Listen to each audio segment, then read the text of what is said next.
Guards push a woman toward the heavy iron doors of a crematorium just weeks before the capitulation of Berlin.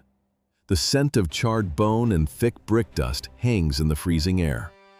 SS officers force her inside the blazing chamber while she is still breathing. The official document of the Third Reich would later claim she died from epidemic typhus. A typed state report with this medical diagnosis lands squarely on a wooden desk in Berlin. The Reich maintained these forged archives to hide executions as the Allied front lines closed in. Instead of succumbing to a severe fever, Elisabeth Pelletier de Chambouret de Rothschild faced a violent end. Her husband, Philippe de Rothschild, documented the truth inside his memoirs years after the war concluded. He wrote that SS guards dragged his wife across the gravel and threw her into the flames. The crematoriums for the Ravensbrück camp were built by the Berlin engineering firm Corey GmbH. This civilian company supplied the brick incinerators used to burn multiple resistance prisoners alive. Elisabeth survived the initial arrests, the train deportations, and the bitter winter inside the overcrowded wooden blocks. She endured every torment only to be murdered as distant artillery fire echoed through the forests. Her execution occurred exactly 38 days before the camp saw its final liberation. The fraudulent state record formally lists her death as occurring on March 23, 1945. 132,000 women. By her final hours, the camp operated far beyond its intended capacity. The ground sat exactly 90 kilometers north of Berlin. The site occupied a clearing in the Brandenburg pine forests. In winter, temperatures here regularly dropped to -15 degrees Celsius. The SS built this perimeter exclusively for female prisoners. The state assigned female guards to maintain discipline. The administration called these overseers Aufseherinnen. They managed the daily violence. They submerged inmates in freezing ice water baths. Over 92,000 prisoners died under their watch. The guards calculated starvation rations to ensure a slow physical collapse. Work shifts continued until bodies hit the dirt. The Red Army breached the fences on April 30, 1945. Soviet soldiers secured the grounds. The SS had already evacuated or executed the vast majority. The final tally of living prisoners stood at exactly 3,500. A Gestapo officer stared down. He looked at the child. He refused the order. Elisabeth arrived at that camp on the final transport. She rode the last major train from occupied France. Time ran out. Two agents blocked the door. Their leather coats creaked. They argued quietly in German. The target was just Elisabeth. Philippine was 10 years old. One officer shook his head. His own daughter was 10. Pity won. He left the child behind. Philippine stood frozen. She watched them take her mother. The door shut. She never saw her again. August 15, 1944. Night fell. Guards shouted across Gare de Pantin. The loading logistics were precise. 1,654 men, 543 women followed. They filled the wooden cattle cars. Doors slammed. Iron bolts locked them inside. Wheels clacked against the rails. The train headed east. The contrast was bitterly cruel. They rolled toward German camps. 2 weeks later, Paris celebrated. Allied forces liberated the city. American tanks pushed forward fast. The German lines were collapsing. But this convoy kept moving. Hope died. The rail distance was immense. It spanned about 1,000 kilometers. They traveled without water. French resistance fighters tracked the route. They tried stopping the transport. The ambush failed completely.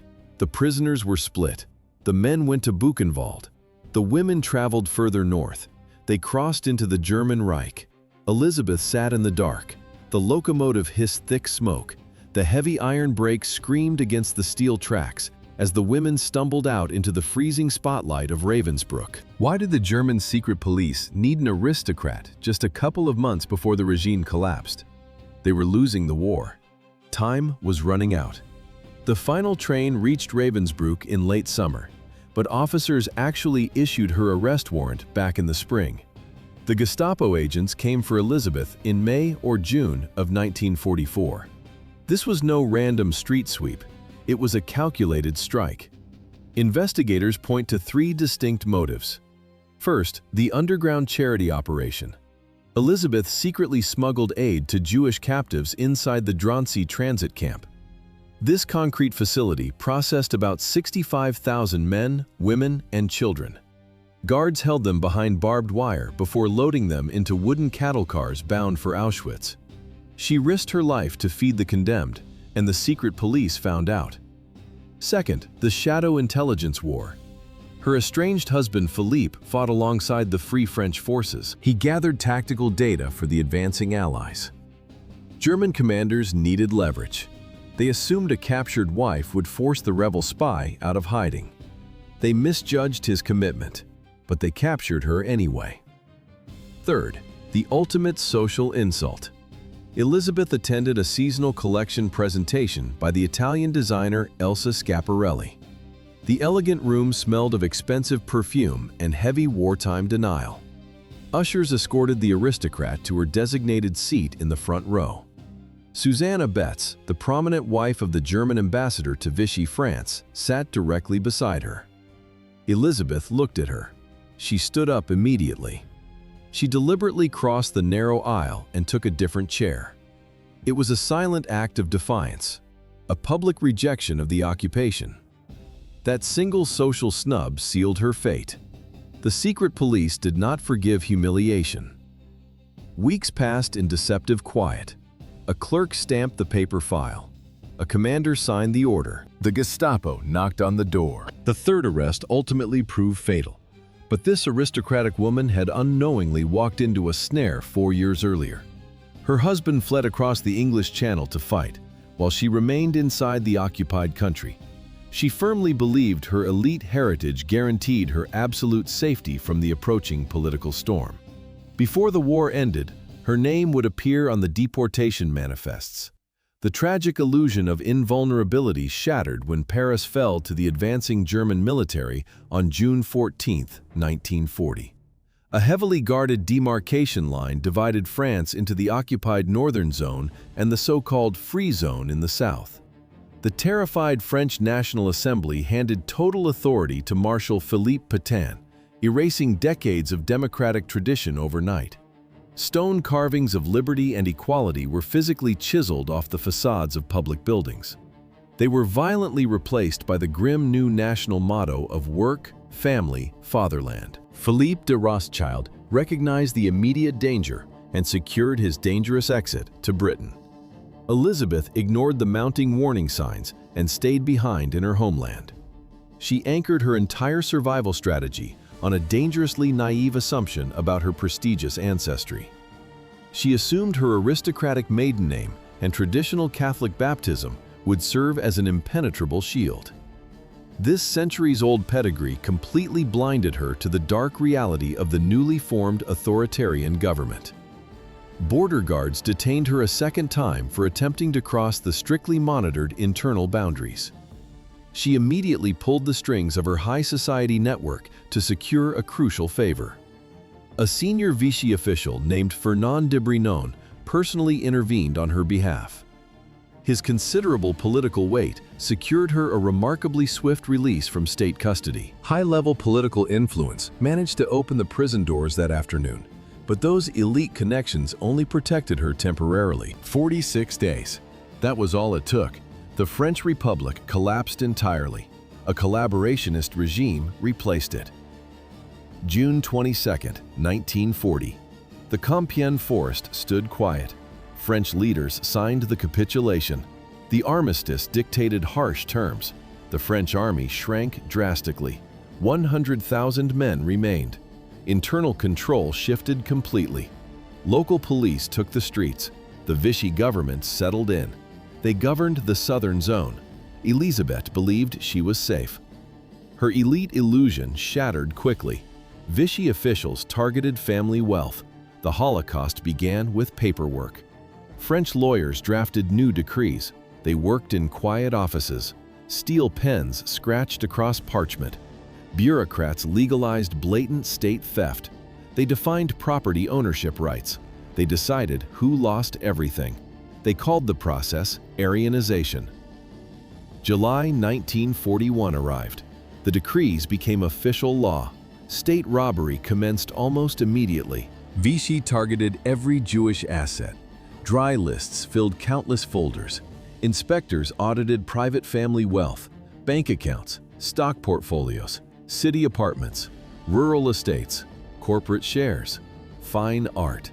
Everything vanished into state coffers. French police executed property raids. Officers entered private family homes. They demanded original property deeds. They confiscated the official titles. Bureaucrats crossed out old names. New owners signed blank lines.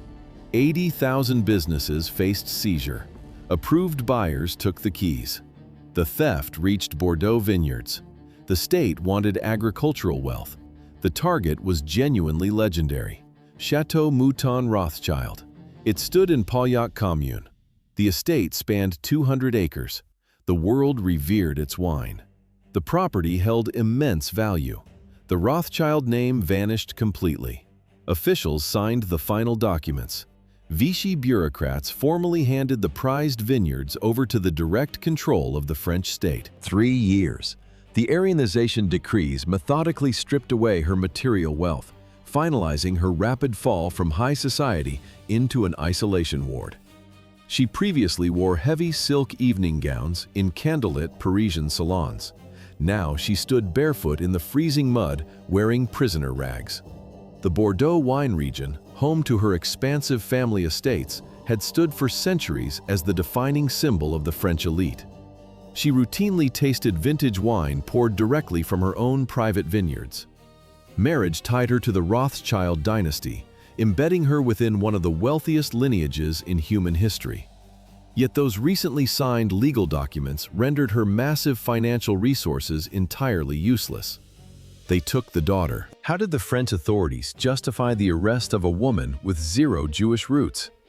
The Vichy police ignored her expensive silk dresses, focusing entirely on a single signature placed on a religious document. The legal transition happened fast. On January 22, 1934, ink dried on the papers finalizing her divorce. Hours later, she married Philippe de Rothschild. The process required a formal conversion. She underwent Gior. The chief rabbi of Paris, Julien Weil, conducted the ceremony. Weil himself would later survive the occupation by hiding within French borders.